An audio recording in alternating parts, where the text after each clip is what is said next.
केशवनगर राज्य में पिछले कई दिनों से वर्षा हो रही थी। लगातार हो रही वर्षा के कारण राज्य के वासी बहुत अधिक चिंता में थे।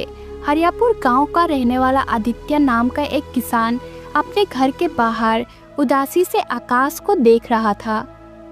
अरे ओ आदित्य, अरे भाई आदित्य हैं? अरे मैं काफी देर से देख रहा हूँ, तुम आकाश को घूरे जा रहे हो भाई, क्या बात है? घूरू नहीं तो और क्या करूं मुखिया जी, न जाने ये आकाश पानी बरसाना कब बंद करेगा। लगातार हो रही बारिश के कारण फसल भी बर्बाद हो गई है और आप तो जानते हैं कि मेरी बहन राधा का कुछ दिनों बाद विवाह होने वाला है। लगातार वर्षा के कारण मेरा नुकसान पे नुकसान हो रहा है। समझ नहीं आ रहा कि मैं करूं तो करूं क्या। धैर्य रखो भाई आदित्य, धैर्य रखो। देखो, लगातार हो रही वर्षा के कारण केवल तुम ही नहीं बल्कि पूरा केशव नगर परेशान है। चिंता मत करो, सब कुछ ठीक हो जाएगा, है ना? धैर्य रखो। इतना कहकर मुखिया वहां से चला गया। आदित्य कुछ देर बाद अपने घर के अंदर आ गया। भैया, आप मेरे विवाह की चिंता इतना क्यों कर रहे हैं? भगवान पर भरोसा रखिए, जो भी होगा अच्छा ही होगा। राधा, मैंने माँ और पिता को वचन दिया था कि तुम्हारा विवाह धूमधाम से करूंगा। उनके जाने के बाद मेरा ये कर्तव्य बनता है कि मैं अपने दिए हुए वचन का मान रखूं। ज्यादा चिंता मत कीजिए भैया, मैंने खाना लगा दिया है, आप खाना खा लीजिए। आदित्य खाना खाने लगा। खाना खाने के बाद वो सो गया। आधी रात के समय मुखिया जोर जोर से दरवाजा खटखटाने लगा।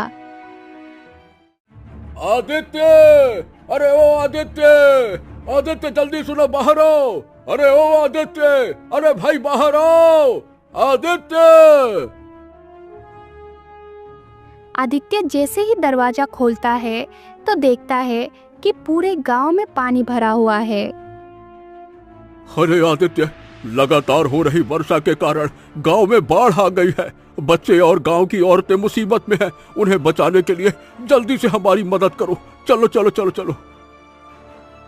आदित्य मुखिया के साथ चला गया और सारी रात गांव के लोगों को बचाने में मदद करता रहा। सुबह तक बाढ़ का पानी उतर गया और वर्षा बंद हो गई। आदित्य सुबह जब घर पर आया तो घर का दृश्य देखकर वो चौंक गया। राधा बैठी हुई रो रही थी। भैया, आपने मेरी शादी के लिए जो भी आभूषण बनवाए थे वो सब बाढ़ के पानी में बह गए। हे भगवान, हे भगवान, ये बारिश तो बंद हो गई, लेकिन जाते जाते ये क्या करके चली गई। तभी मुखिया वहां आ गया। आदित्य बेटा, देखो, निराश मत हो। तुमने सारी रात गांव वालों की मदद की है। तुम चाहते तो मदद करने से इनकार कर सकते थे और अपने घर के आभूषणों की सुरक्षा कर सकते थे, परंतु तुमने ऐसा न करके गांव की मदद करना चुना। भगवान तुम्हारी मदद जरूर करेगा बेटा। हाँ, हिम्मत रखो। इतना कहकर मुखिया वहां से चला गया और आदित्य गहरी सोच में डूब गया। केशवनगर राज्य का राजा विक्रम अपने राज दरबार में बैठा हुआ था। तभी वहां पर मंत्री आ पहुंचा। महाराज महाराज महाराज की जय हो। महाराज, आपके लिए एक विशेष सूचना लेकर आया हूँ। हम जानते हैं कि कुछ दिनों पहले बाढ़ ने हमारे पूरे राज्य को तहस नहस कर दिया।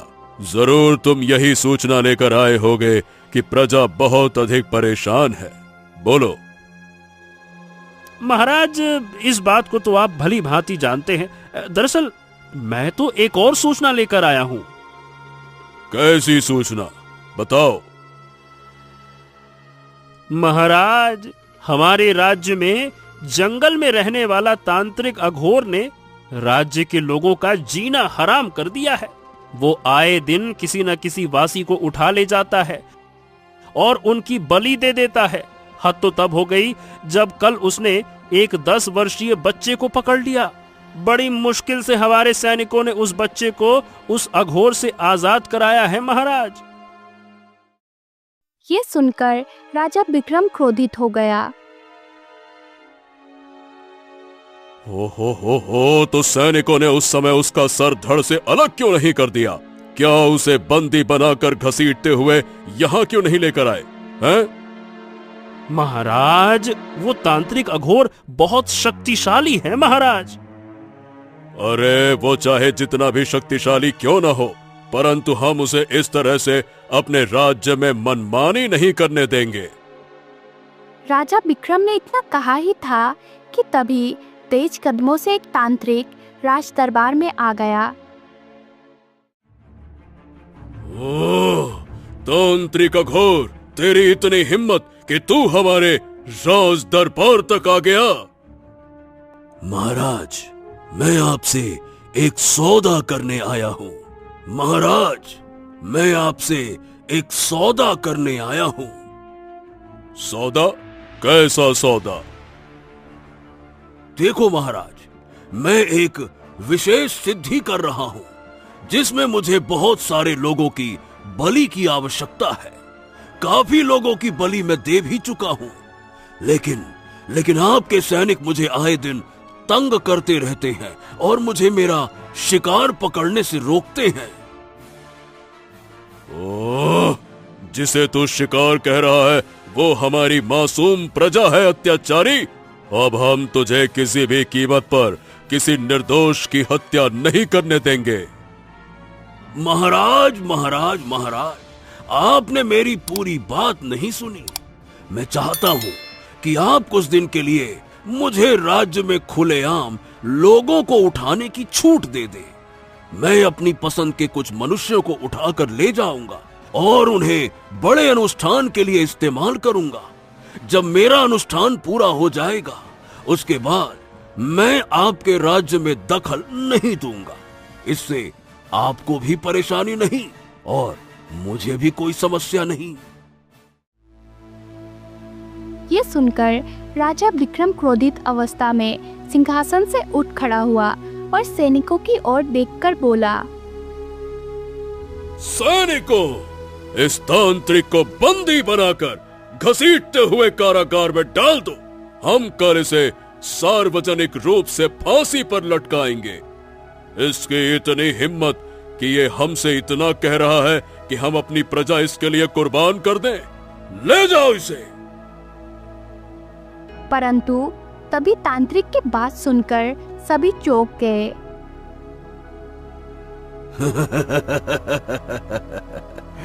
महाराज, अपने सैनिकों से कह दो कि अपने कदम आगे न बढ़ाएं, नहीं तो मेरे एक मंत्र से आपके सैनिक राख हो जाएंगे और ये बात आप अच्छी तरह से जानते हैं। अघोर की बात सुनकर सारे सैनिक डर के मारे वहीं खड़े रह गए। मेरे सैनिक तुझसे डर गए होंगे, परंतु मैं नहीं डरता।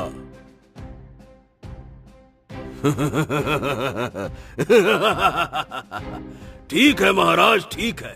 मैंने आपसे सौदा करने का प्रयास किया जो आपने नामंजूर कर दिया, पर आपको सौदा न मानने की कीमत चुकानी पड़ेगी। मैं आपको और आपके राज्य को श्राप देता हूँ। आज के बाद इस राज्य में जो भी पिता किसी भी बेटी का पिता होगा, वो अपनी बेटी की बीमारी के इलाज का बोझ उठाएगा। और यदि किसी का भाई किसी बहन का भाई होगा, तो वो उसकी बीमारी के इलाज का बोझ उठाएगा।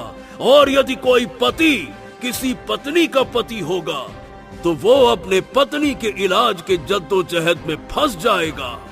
ओम ह्रीं क्लीं ओम स्वाहा।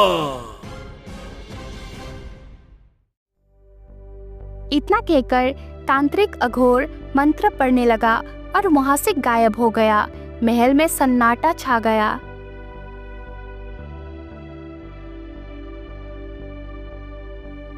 कुछ देर बाद राजा विक्रम चिंतित अवस्था में अपने महल के बगीचे में टहल रहा था।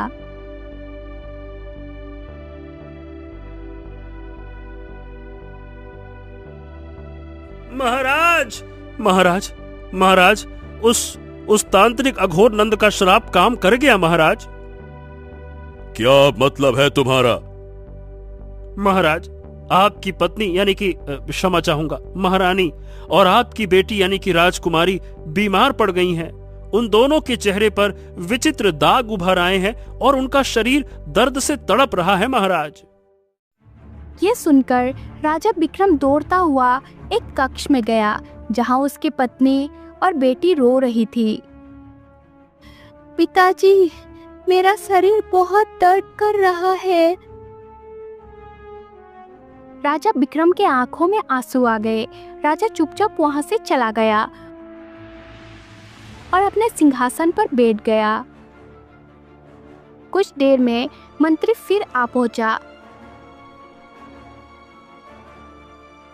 महाराज महाराज महाराज, अब तो पूरे राज्य में हर स्त्री एक विशेष प्रकार की बीमारी से पीड़ित हो गई है। हर किसी के चेहरे पर दाग धब्बे उभर आए हैं और उनका शरीर बुरी तरह से दर्द में कराह रहा है महाराज।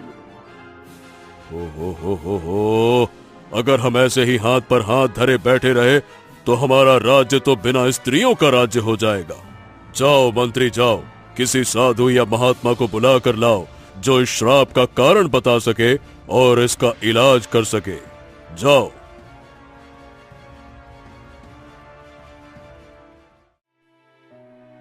इधर दूसरी ओर आदित्य अपने बीमार बहन को देख रहा था। उसकी आंखों में आंसू आ गए। समझ नहीं आ रहा राधा कि तुझे अचानक से ये क्या हो गया। कुछ समय पहले तक तो तू बिल्कुल ठीक थी। ए राधा, क्या हो गया रे तुझे? क्या बात है? क्या कहो भगवान, कैसी समस्या है? हाँ भैया, मैं शीशे के सामने अपने बाल संवार रही थी। अचानक मेरे शरीर में दर्द होने लगा और मेरे चेहरे पर ये दाग उभर आए। तभी मुखिया दौड़ता हुआ आ पहुंचा।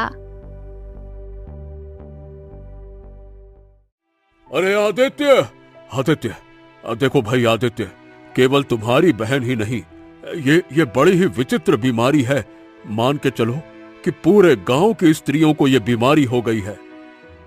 क्या? ये क्या कह रहे हैं आप मुखिया जी? आदित्य गहरी सोच में डूब गया। हो, तो इसका मतलब यह हुआ कि हमें तुरंत इस मामले का समाधान निकालना चाहिए। सबसे पहले राज दरबार में जाकर राजा विक्रम को इस घटना की सूचना देनी चाहिए और उनसे परामर्श लेना चाहिए। चलिए।